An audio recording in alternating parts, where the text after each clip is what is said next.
नमस्कार। Class 12th के history के चैप्टर में आज हम डिस्कस करने वाले हैं बंधुत्व जाति वर्ग यानी kinship caste and class chapter में, जिसमें हम 600 ईसा पूर्व से 600 ईस्वी तक के सामाजिक इतिहास को समझने की कोशिश कर रहे हैं। इसमें हम मुख्य रूप से महाभारत ग्रंथ को आधार मान करके चर्चाएं करेंगे और समझेंगे कि किस प्रकार के प्रश्न आपके CUET के एग्जाम में यहाँ से आएंगे। आइए मुख्य बिंदु पर चलते हैं, ज़्यादा डिस्कशन नहीं करते हैं। मैं आपको इस चैप्टर से 1 मार्क के वो क्वेश्चन बताऊंगा जिससे कि आपके CUET के एग्जाम में आपको हेल्प मिल सके, और बहुत लंबा जो है लेक्चर इसमें नहीं चलने वाला है। बच्चों, टॉपिक नंबर 1 देख लेते हैं। यहाँ से क्या क्या आपको जनरल जानकारी आपके CUET के एग्जाम में अगर पूछना हो एग्जामिनर को तो क्या पूछ सकता है।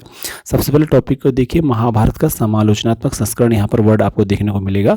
तो महाभारत का समालोचनात्मक संस्करण का मतलब होता है कि महाभारत के विभिन्न प्रकार की जो भाषाओं में, लिपियों में अलग अलग प्रकार से कहानियाँ बिखरी पड़ी थी पूरे देश में, उनको मिला जुला करके एक साथ प्रकाशित जब किया गया था तो उसी को समालोचनात्मक संस्करण कहा जाता है।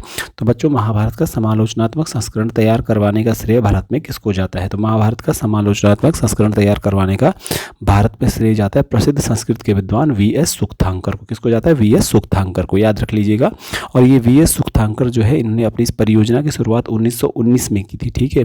और इस महत्वाकांक्षी परियोजना महाभारत का जो विभिन्न भाषाओं में, लिपियों में जो ग्रंथ बिखरे पड़े थे उनको एकजुट करके लाना, समानता उसमें ढूंढना, इसको तैयार करने में जो है लगभग 47 साल यानी कि 47 ईयर्स इसमें लग गए थे, ठीक है। तो किसको लग गए थे? ये VS सुक्तांकर को ऐसा लग गया था, ठीक है। तो ये था। अब मुख्य बात है कि महाभारत का जो समालोचनात्मक संस्करण था उसका प्रकाशन कितने खंडों में किया गया? तो उसका प्रकाशन जो है अनेक खंडों में किया गया और 13,000 पन्नों में महाभारत का समालोचनात्मक संस्करण जो है तैयार हुआ था, ठीक है। तो 47 वर्षों में यह तैयार हुआ। तो इसमें मुख्य रूप से 2 बातें उभर कर सामने आई महाभारत के समालोचनात्मक संस्करण में। देखिए, महाभारत का जब समालोचनात्मक संस्करण तैयार करवाया गया तो 2 बातें मुख्य रूप से उभर कर सामने आई थी। पहली बात ये थी कि संस्कृत के जो कई पाठ थे उनमें समानता थी, यानी पूरे भारत भर में बिखरी हुई थी संस्कृत की पांडुलिपियाँ, और लेकिन उनमें विभिन्नताएं तो थी लेकिन कई अंश समान भी थे, यानी उनमें कई कहानियाँ समान थी। तो इस प्रकार से उत्तर में कश्मीर से लेकर नेपाल से लेकर दक्षिण में केरल और तमिलनाडु तक सभी पांडु लिपियों में कुछ समानताएं तो देखने को मिल रही थी जो संस्कृत में थी। लिपियाँ भले ही अलग अलग थी। दूसरी बात यह थी कि जो महाभारत की जो है दूसरी बात यह स्पष्ट हुई समालोचनात्मक संस्करण तैयार कराने के दौरान कि कुछ शताब्दियों के दौरान महाभारत जब धीरे धीरे प्रचार प्रसार होने लग गया था अन्य क्षेत्रों में, तो वहाँ इसके जो कहानियों में कुछ क्षेत्रीय अंतर आने लग गए थे। मतलब कि महाभारत की कहानियों में क्षेत्रीय प्रभेद, मतलब कि जिस क्षेत्र में महाभारत की कहानी प्रचलित हो गई, किसी अन्य लिपि में लिख लिया गया उसको, तो वहाँ कुछ अंतर उस क्षेत्र के अनुरूप उस महाभारत में भी आ गए, ठीक है। तो कुल मिलाकर के बहुत कठिन कार्य था, जिसको 47 साल लग गए। तो मुख्य बात वही है, VS सुक्तांकर ने क्या किया, 47 साल तक लगे महाभारत के समालोचनात्मक संस्करण को तैयार करने में। 13,000 पन्नों में इसको पूरा किया गया और VS सुक्तांकर ने इसको किया। 1919 में यह परियोजना शुरू हुई थी। इतना ही इस चैप्टर टॉपिक से इंपॉर्टेंट प्रश्न 1-2 नंबर के आते हैं, जितना मैं आपको डिस्कस कर रहा हूँ। दूसरा टॉपिक यहाँ पर देख लेते हैं, बंधुता एवं विवाह। इसमें लिखा होगा अनेक नियम और व्यवहार की भिन्नता। तो इसमें बहुत ज़्यादा समझने की जरूरत है नहीं, फैक्ट इसमें है नहीं, जनरल चीज़ें हैं, तो इसको मैं समझा नहीं रहा हूँ। मेन टॉपिक पे आ रहे हैं। देखिए, पितृवंशिक व्यवस्था के आदर्श क्या हैं बच्चों? पितृवंशिक व्यवस्था के आदर्श यहाँ हैं कि जिसमें कि बेटे को पिता की मौत के बाद उसके संसाधनों पर अधिकार मान लिया जाता है, कि बेटा ही पिता का उत्तराधिकारी होगा, संपत्ति का उत्तराधिकारी होगा, संसाधनों पर अधिकार वही रखेगा। यह पितृवंशिक व्यवस्था का आदर्श है। और पितृवंशिक व्यवस्था का आदर्श हमें मुख्य रूप से किस ग्रंथ से पता चलता है? तो इसमें हमें पता चलता है महाभारत से, जिसमें कि जो पांडु के पुत्र थे वो पांडव कहलाए और जो अपने पिता की जो है गद्दी पर अधिकार के लिए संघर्ष कर रहे थे कौरवों से, जिनको दुर्योधन वगैरह कहा जा सकता है, धृतराष्ट्र की संतानों से, ठीक है। अब इसमें मुख्य और बिंदु क्या आते हैं? इसमें मुख्य बिंदु पूछा ये जा सकता है यहाँ से, पितृवंशिकता और मातृवंशिकता। तो पितृवंशिकता का क्या अर्थ है? पितृवंशिकता का अर्थ है वह परंपरा जो पिता के पुत्र के बाद फिर पौत्र और प्रपौत्र से चलती है, यानी कि in the patriny the descendant is traced from the son and the son in like grandson, है ना। तो इस तरह से। और मातृवंशिकता मैट्रिलिनी क्या कहते हैं, इसमें क्या करते हैं, मातृवंशिकता का मतलब जहाँ वंश परंपरा माँ से जुड़ी होती है। तो आमतौर पर भारतीय समाज पितृवंशिक होता है, ठीक है। अब इसमें क्या कर सकते हैं कि भारत में प्राचीन समय में अधिकतर राजवंश किस प्रकार की व्यवस्था का पालन करते थे। भारत के अधिक राजाओं के वंश जो है किस प्रकार की व्यवस्था का पालन करते थे, पितृवंशिकता या मातृवंशिकता। तो वो पितृवंशिकता यानी पैट्रिलिनी का फॉलो करते थे, ठीक है। ये आप जानते हैं। तो आज भी भारत का समाज जो है पितृवंशिक समाज है। यहाँ पर एक मैप आप देख सकते हैं किस प्रकार से कुरु पांचाल क्षेत्र और निकटवर्ती स्थान यहाँ पर 600 ईसा पूर्व की स्थिति में आपको दिखाए गए हैं, ठीक है।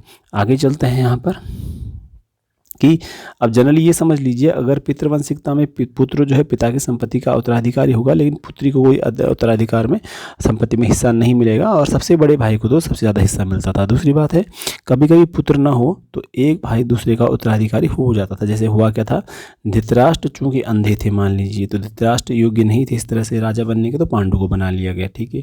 जब पांडु की मृत्यु हो गई तो धृतराष्ट्र को पुनः बना लिया गया। तो कुल मिलाकर के कभी कभी पुत्र नहीं होता था तो एक भाई दूसरे भाई का उत्तराधिकारी हो जाता था। कभी कभी कोई भी बेटा ना हो तो बंधु बांधव यानी रिश्तेदार भी सिंहासन पर अधिकार जमा लेते थे। कभी कभी बहुत विशेष परिस्थिति में 600 ईसा पूर्व में स्त्रियों ने भी गद्दी पर अधिकार किया, जैसे प्रभावती गुप्त। तो प्रभावती गुप्त एक उदाहरण है जो कि पितृवंशिकता को चुनौती देती हुई प्रतीत होती है। ध्यान रख लीजिएगा, कौन सी स्त्री है प्राचीन भारत की जो पितृवंशिकता के आदर्श को चुनौती देती हुई प्रतीत होती है, तो प्रभावती गुप्त है जो वाकाटक रानी थी, ठीक है। अब आती बात कि पितृवंशिकता के प्रति झुकाव शासक परिवारों के लिए कोई अनूठी बात नहीं थी। क्या बात सत्य है? बिल्कुल हाँ, पितृवंशिकता के प्रति झुकाव रखते थे प्राचीन भारत के अधिकतर राजा। वो चाहते थे कि उनका उत्तराधिकारी पुत्र बने या पुत्र ही हो। ऋग्वैदिक जैसे कर्मकांडी ग्रंथ के मंत्रों से भी यह बात स्पष्ट होती है।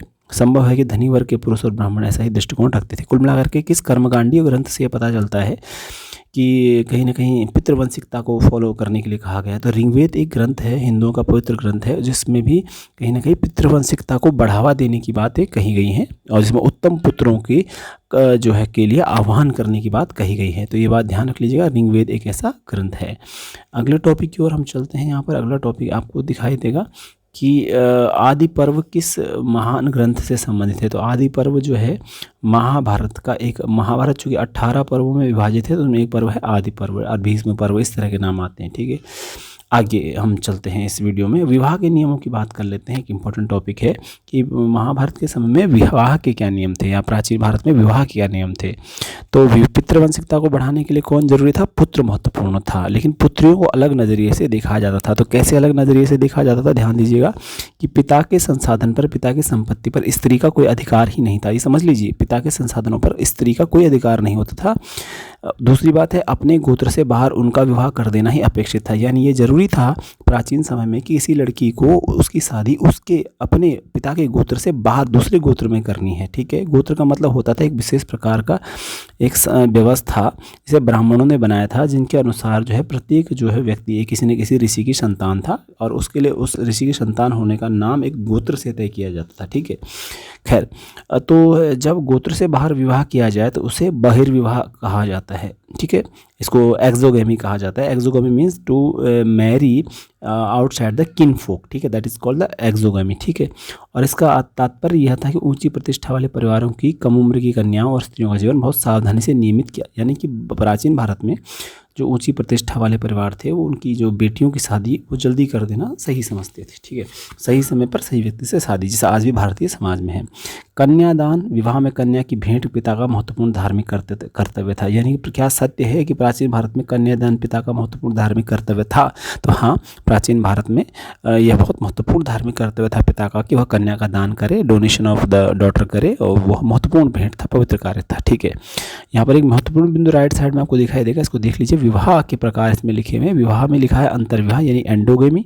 एंडोगेमी में मैरिज रिलेशन जो है समूह के मध्य होते हैं, या समूह एक गोत्र, कुल अथवा एक जाति या फिर एक ही स्थान पर बसने वालों का हो सकता है। In the endogamy the group of people marry in the same gotra, in the same किन्सफोक और सेम कास्ट, और इस तरह से एक जगह में करते हैं। बहिर्विवाह क्या होता है? बहिर्विवाह मीन्स गोत्र से बाहर विवाह करना, एक्सोगेमी, ठीक है।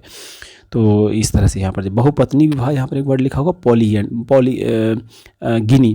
तो गिनी का मतलब होता है when the male has the several wifes, यानी कि समाज में एक पुरुष की अनेक पत्नियां होने की सामाजिक परिपाटी। जैसे आपने समाज में देखा होगा, भारतीय समाज में, कि कई बार पुराने ज़माने में एक एक पुरुष की कई पत्नियां होती थी, 2 3 4। तो इसको क्या बोलते हैं? बहुपत्नी विवाह, बहुपत्नी प्रथा, यानी कि पॉलीगिनी सिस्टम, ठीक है। और बहुपत्नी प्रथा, polyandry system. In the polyandry system one woman has the several husbands, जिसमें एक महिला के कई पति होते हैं, उसको पॉलीएंड्रियस सिस्टम यानी बहुपति प्रथा कहते हैं।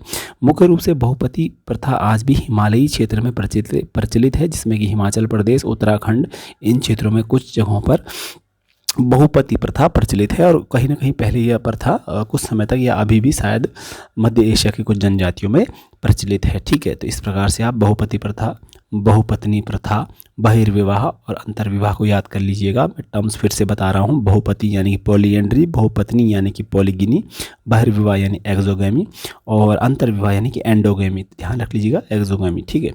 अगले टॉपिक पर हम आ रहे हैं। यहाँ पर जो टॉपिक है, यहाँ पर ये देखिए, किसने समाज, अब देखिए समाज बदल रहा था, तो इस चुनौती का सामना करने के लिए ब्राह्मणों ने समाज के लिए विस्तृत आचार संहिताएं तैयार करवाई। देखिए, भारत में, प्राचीन भारत में समाज के लिए विस्तृत आचार संहिताएं किसने तैयार करवाई? तो जवाब आएगा, ब्राह्मणों ने समाज के लिए विस्तृत आचार संहिताएं यानी ब्रॉड मॉरल कोड कंडक्ट्स जो है ना, ये सब ब्राह्मणों ने तैयार कराए, ठीक है। दूसरी बात है कि धर्मसूत्र धर्मशास्त्र, क्या थे, एक वर्ड यहाँ पर आ रहा है कि धर्मसूत्र धर्मशास्त्र। बुक का आंसर होगा धर्मसूत्र धर्मशास्त्र संस्कृत में लिखे गए थे और जिन्हें ब्राह्मणों ने लिखा था, ताकि कि सामाजिक मानदंडों को पालन करवाया जा सके, ठीक है। सबसे महत्वपूर्ण जो है एक धर्मसूत्र का नाम बताइए, तो वह है मनुस्मृति। मनुस्मृति राजा मनु ने लिखी है और इसको एक महत्वपूर्ण धर्मसूत्र कहा जाता है, ठीक है। अच्छा, मनुस्मृति का संकलन किस पीरियड में किया गया? 200 ईस्वी पूर्व से 200 ईस्वी के बीच किया गया था। अब मुख्य रूप से और बिंदु भी इसमें आ रहे हैं, ठीक है, कि धर्मसूत्र और धर्मशास्त्र यानी हिंदू धर्म में ब्राह्मणों के द्वारा लिखे गए जो ग्रंथ है संस्कृत में, जिनको हम धर्मसूत्र धर्मशास्त्र कहते हैं, जो मानव के, जो समाज के मानदंडों को जो है स्थायी करने के लिए, उसमें परिवर्तन करने के लिए बनाए गए हैं। तो उसमें कितने प्रकार के विवाहों की मान्यता दी गई है? तो 8 प्रकार के विवाहों को मान्यता दी गई है। क्या? धर्मसूत्र धर्मशास्त्र में विवाह के 8 प्रकार कितने 8 प्रकार की शादियां होंगी, इनको मान्यता दी गई है धर्मसूत्र धर्मशास्त्रों में। इनमें पहले 4 उत्तम माने गए। तो कितने प्रकार के विवाह उत्तम माने गए? 8 में से पहले 4 उत्तम हैं और बाकी 4 निंदित हैं, कंडेमेबल है बाकी, ठीक है। तो कुल मिलाकर के इस तरह से यहाँ पर आपका टॉपिक हो गया है। आपको मैंने पहले से बोला था कि मैं बहुत जल्दी करूँगा। आपको जो समझ में आया होगा 1 नंबर के प्रश्न, उनको आप नोट कर सकते हैं। मेरा वीडियो आपको अच्छा लगा हो तो लाइक कमेंट और शेयर कीजिए, नहीं भी अच्छा लगा हो फिर कमेंट और लाइक और शेयर कीजिए और बताइए कि गलती कहाँ पर है, ठीक है। मेरा वीडियो देखने के लिए आपका बहुत बहुत धन्यवाद। Thank you very much.